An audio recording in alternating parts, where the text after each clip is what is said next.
نماز جنازہ کے بعد کھڑے ہو کر دعا مانگنے کا ثبوت قرآن حدیث کی روشنی میں دیں، تو یہ سوال تو ختم ہونے پہ آئیں گے ہی نہیں۔ ایک اصولی بات ذہن میں رکھو، قرآن نے ضابطہ کیا بیان کیا ہے؟ ما آتاکم الرسول فخذوہ وما نہاکم عنہ فانتہوا، جس کا میرا نبی حکم دے وہ کرو، وہ کرنا تم پہ لازم، اور جس سے روکیں اس سے رکنا لازم۔ اب ہم بھی تو مطالبہ کر سکتے ہیں کہ ثابت کرو نبی پاک نے منع کیا ہو کہ نماز جنازہ کے بعد دعا نہ مانگو، یہ تو روکتے ہیں، کوئی نہیں روکتے۔ تو جب ان کا عمل یہ ہے کہ یہ روکتے ہیں تو ہم بھی تو مطالبہ کر سکتے ہیں نا، ثابت کرو نبی پاک نے روکا۔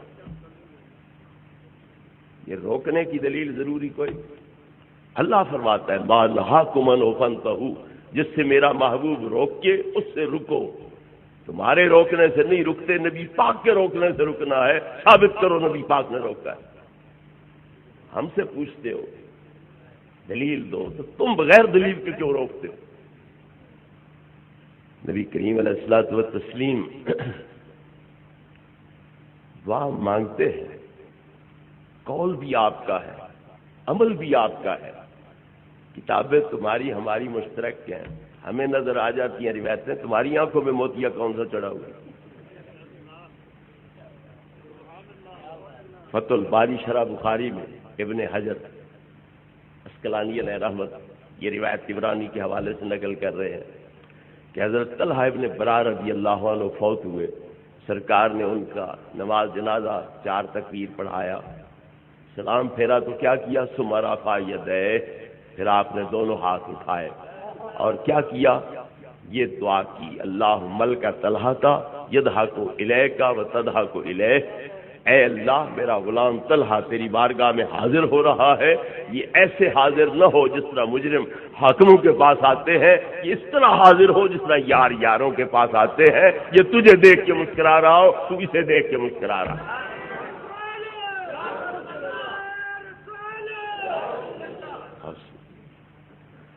محبوب پاک صلی اللہ علیہ وسلم نے سلام پھیرنے کے بعد یہ خاص حضرت طلحہ کے لیے دعا کی ہے۔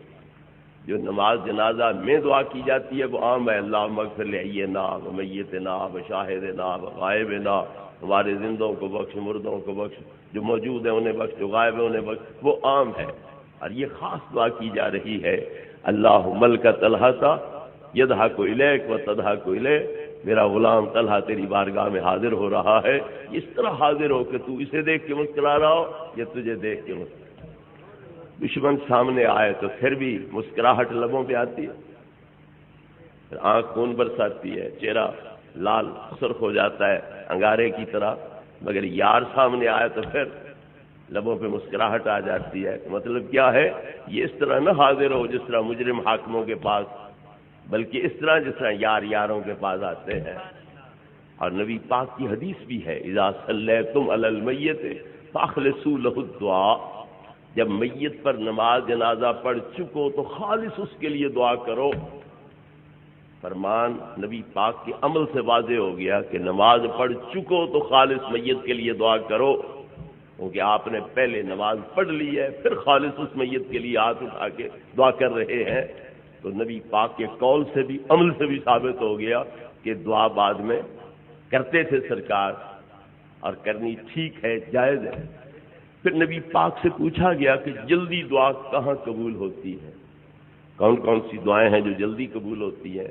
سرکار نے فرمایا جو آدھی رات کے بعد مانگی جائے وہ بھی جلدی قبول ہوتی ہے، جو بندے کی پیٹھ کے پیچھے مانگی جائے وہ بھی جلدی قبول ہوتی ہے، اور جو فرض نمازوں کے بعد مانگی جائے 2 برس صلوات المکتوبات وہ بھی جلدی قبول ہوتی ہے۔ تو پھر جنازہ بھی فرض ہے کہ کوئی؟ فرض عین ہونا کفایہ ہونا علیحدہ بات ہے، فرض تو ہے نا۔ تو جب فرض نمازوں کے بعد دعا جلدی قبول ہوتی ہے تو پھر یہ وہاں نہیں مانگنے دیتے کہ کہیں یہ میت بخشا نہ جائے، تو یہ اسلام کی خدمت ہے، یہ شیطان کی خدمت ہے؟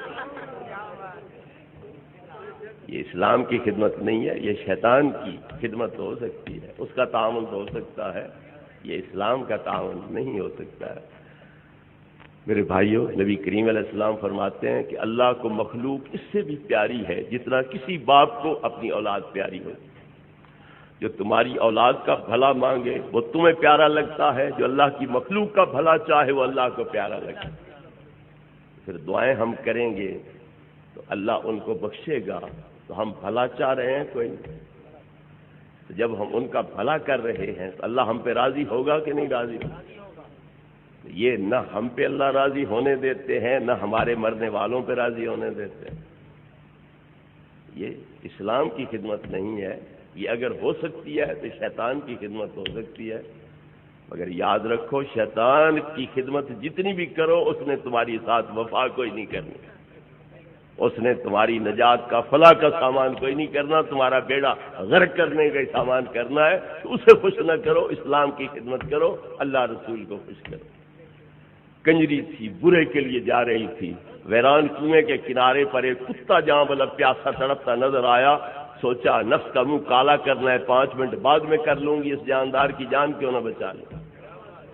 اب نہ لوٹا، نہ رسی، نہ چرکھڑی، نہ ڈول، کوئی شے کرے تو کیا کرے؟ سوچ سوچ کے خیال آیا ایک ہی کتے کو تو پانی پلانا ہے، جوتا اتار کے ڈول بنا لے، دوپٹہ اتار کے رسا بنا لے، جوتے کے ذریعے اس ویران کنویں سے پانی کھینچ کے کتے کے منہ میں ڈالا، اس کی ضرورت پوری ہو گئی، پیاس بجھ گئی، جاتی جان واپس آ گئی، اٹھ کے چل پڑا، اللہ نے فرمایا جا ملک الموت، روح قبض کر لے اور اسے جنت پہنچا دے۔ ہر قدم پہ گناہ لکھا جا رہا تھا، مگر ایک کتے کے ساتھ بھلا کیا ہے، اللہ نے اسے بخش دیا ہے۔ یہ جو ہمارے گزرے ہوئے بھائی، فوت شدہ بھائی ہیں، وہ کتوں سے گئے گزرے ہیں کہ ہم کنجریوں سے گئے گزرے ہیں؟ اگر کنجری کتے کا بھلا چاہے تو وہ بھی بخشی جائے، کتا بھی بچ جائے، کنجری بھی بخشی جائے، اگر ہم مسلمان بھائی کا بھلا چاہیں گے تو یقیناً وہ بھی بخشا جائے گا اور ہمارے اوپر بھی اللہ مہربان ہو جائے گا۔